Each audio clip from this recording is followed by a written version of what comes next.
कौन है जो आराधना न करे और उसको भी आराधना में लगा दे, उसी को कयादु कहते हैं।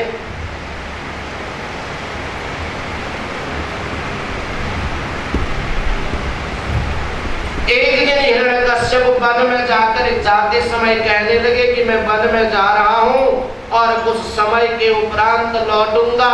कयादु ने बड़ी तैयारी के साथ तिलक करा और हिरण्यकश्यप को वन की ओर भेज दिया। वहां भगवान की क्या माया है, जिस पेड़ के नीचे बैठे हैं हिरण्यकश्यप, उसमें एक तोता नारायण नारायण का स्मरण कर रहा है। हिरण्यकश्यप अपना ध्यान बदलना चाहते, तब तक आवाज आती नारायण। बड़े दुखी होकर के घर चले गए। जाकर के कयादु ने कहा महाराज इतनी जल्दी कैसे आगमन हुआ? कहा कुछ नहीं, मैं नहीं बताता, हो गया जो होना था। बड़ी प्रकार से सेवा अर्चना करी और कहा महाराज बताओ तो सही क्यों आए? कहा मैं जिस वृक्ष के नीचे बैठना चाह रहा था वहीं पर एक तोता मेरे शत्रु नारायण का नाम ले रहा था। महाराज क्या कर रहा था? नारायण का नाम ले रहा था। इस प्रकार से कयादु ने अपने पति हिरण्यकश्यप से 108 बार भगवान का संकीर्तन कराया। श्री कृष्ण गोविंद हरे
जय।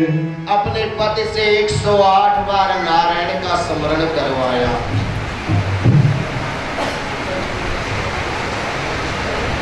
और इधर हिरण्यकश्यप के 4 पुत्र हुए, अहलाद, सहलाद, ह्लाद और प्रहलाद। सबसे छोटी हुई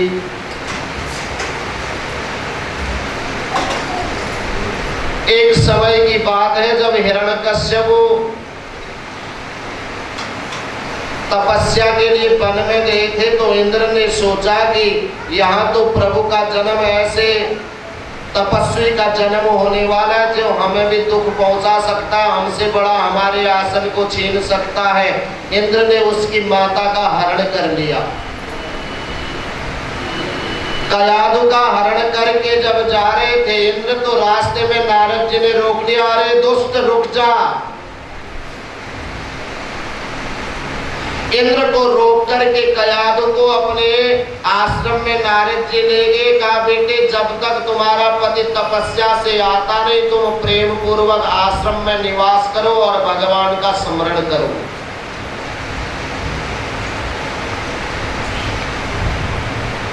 और वहीं पर जब गर्भ में प्रहलाद थे, तो का गर्भ में ही नारद जी ने उन्हें भागवत के उपदेश दे दिए। अब जब शुभ समय हुआ आया और हिरण्यकश्यप के यहाँ प्रहलाद आदि का जन्म हुआ, उनका नामकरण हुआ। जब बड़े हुए तो शुक्राचार्य के पुत्र है स्वंडामर्क, उनके आश्रम में उनको शिक्षा देने के लिए भेज दिया। इन्हें दानवी शिक्षा और राजनीति का पाठ पढ़ाया जाए।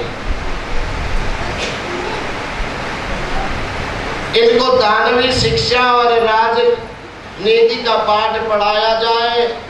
जब गुरु के आश्रम में प्रहलाद जी गए और कुछ दिनों तक जब शिक्षा ग्रहण करी, एक दिन राजा हिरण्यकश्यप ने सोचा मैंने जाकर के देखना चाहिए गुरु कुछ पढ़ा रहा है या खाली कुछ नहीं कर रहा।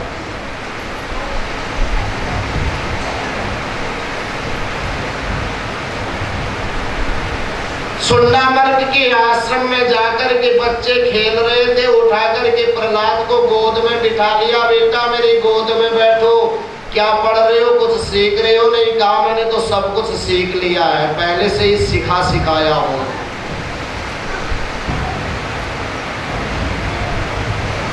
बेटा क्या सीखा?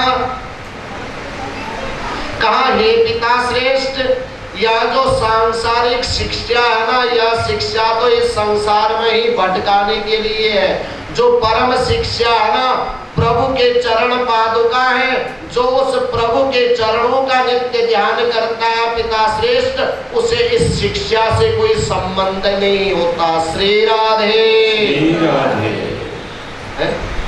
मैंने तो दानवी शिक्षा प्राप्त करने के लिए गुरु के आश्रम में भेजा, और यह तो मेरे शत्रु का ही यश फैला रहा है। हो सकता है बच्चा है, अबोध बालक तो कुछ भी कह दे। बेटा का तुम ऐसा करो, अपने गुरुजी को बुला लाओ। दौड़े दौड़े प्रहलाद का, गुरुजी आपको मेरे पिता ने बुलाया है।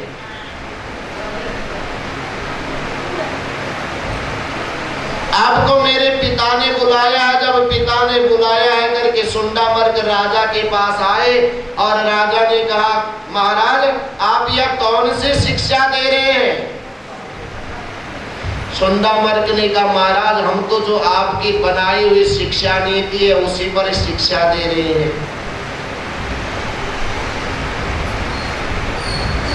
परंतु मेरा पुत्र प्रहलाद तो मेरे शत्रु का नाम लेने की बात कहता है।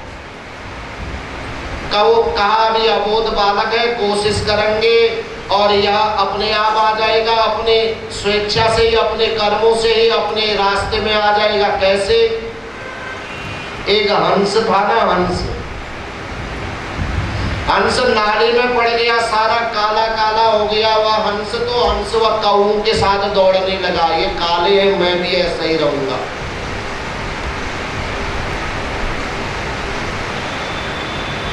हंस जब कीचड़ में लिपट गया उसने सोचा यह कौवे ही मेरे रिश्तेदार हैं, यही मेरे सब कुछ हैं, तो उन कौवों के साथ दौड़ने लगा। जब किसी एक परमहंस का उसके ऊपर नजर पड़े, उस हंस ने कहा भाई तू तो हमारे कुल का, हमारी जाति का है, कौवों के साथ क्या कर रहा है? कहा देखो मैं भी उन्हीं जैसा हूँ, तुम तो साफ श्वेत वर्ण के हो, स्वच्छ हो। कहा मैं तो काला हूँ और इन कौवों के साथ ही रहूंगा। कहा अच्छा। उन्होंने उसका कान पकड़ करके मान सरोवर में ले करके डुबाया, तो जब हंस डुबा करके ऊपर को आया, अपने श्वेत वर्ण को देखकर बड़ा प्रसन्न हुआ। हाँ मैं तो कौवा था नहीं, परंतु कौवों के पीछेदार था, हंस कौवा नहीं है। यह जो मनुष्य जीवन है यह उस हंस के समान है जिसमें हम दाग पे दाग लगाते ही रहते हैं।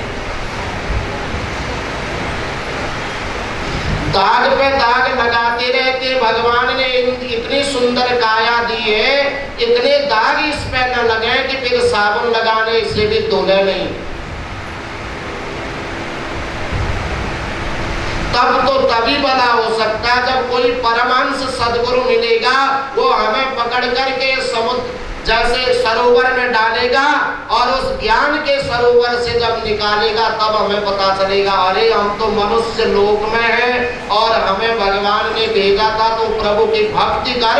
मैं तो इस संसार में कौवे के चक्कर में पड़ा हुआ कौवा जैसा ही हो गया।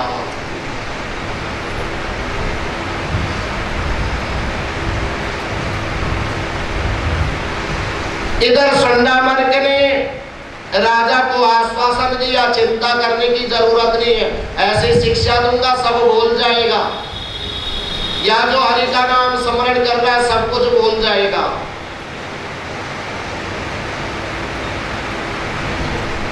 बहुत समय के उपरांत फिर से राजसभा में उस प्रहलाद को बुलाया। कहा बेटा अब कुछ तूने पढ़ा? कहा मैंने क्या पढ़ना था, मैंने तो वही पढ़ा है। यम ब्रह्मा वरुणेन्द्र रुद्र मरुतः स्तन्वन्ति दिव्येस्तवे वेदेशांग पदक्रमोपनिषदेर गायन्ति यं श्यामगाः ध्यानावस्थित तद्गतेन मनसा पश्यन्ति यं योगिनो यस्यान्तं न विदुसुरासुरगणाः देवाय तस्मै नमः। उस परम ब्रह्म परमात्मा को हमें नमन करना चाहिए जो हमारे सारे कार्यों को अपने आधार पर करता है। हे पिता श्रेष्ठ, हम कुछ संसार में करने वाले नहीं है, करने वाला तो श्री हरि है।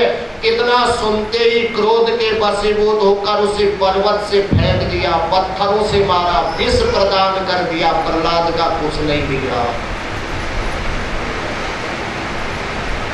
एक समय में क्या करा, अग्नि जला करके उसमें प्रहलाद को डाल दिया। जब अग्नि में भक्त को डाला अग्नि ठंडी पड़ गई, तभी तो होलिका मनाते हैं।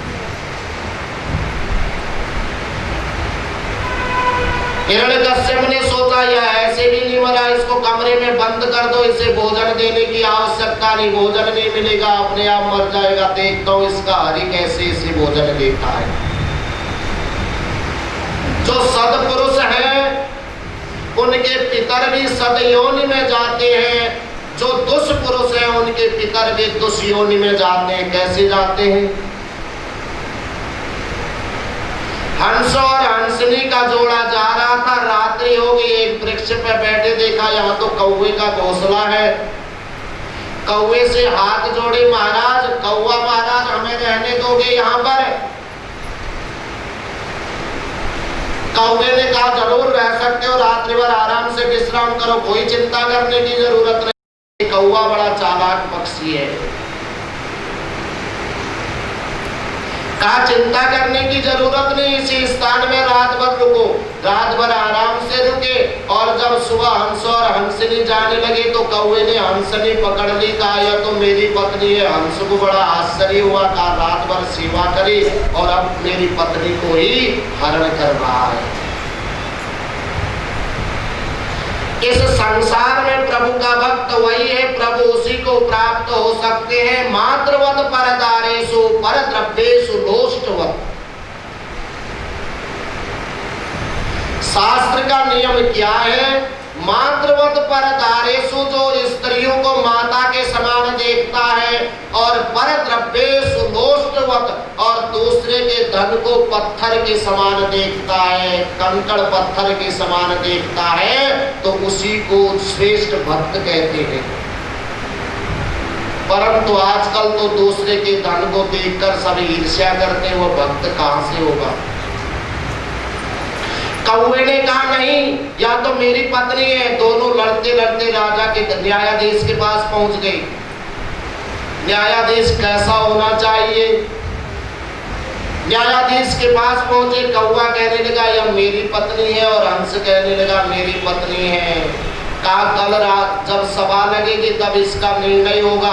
उससे पहले ही कौवे ने जाकर के न्यायाधीश से कहा, मैं कौवा हूँ का पितर पक्ष में मेरी बड़ी पूजा होती है। ध्यान देना, कभी भी श्राद्ध पक्ष आता ना, कौवे की बड़ी सेवा करते हैं। हे न्यायाधीश महाराज, का मेरा पितर पक्ष में बड़ी मान्यता है, और मेरे को सबके पितरों के बारे में ज्ञान है। तुम्हारे पितरों को भी बता सकते हो कौन से स्थान में तुम्हारे पितर है। न्यायाधीश को लालच आ गया, परंतु कहा तुम्हें एक काम करना पड़ेगा, जब न्याय करोगे ना तो मेरे को दे देना हंसनी।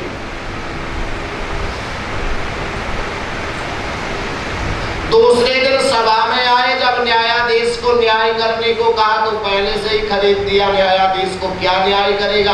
कहा यह पत्नी तो कौवे की है, कौवे के साथ जाएगी, और हंस किनारे चले गया। कौवा उसको लेकर जाने लगा ना, न्यायाधीश ने पकड़ लिया कौवे से, भाई रुक जा, तूने एक काम करने को कहा था। क्या?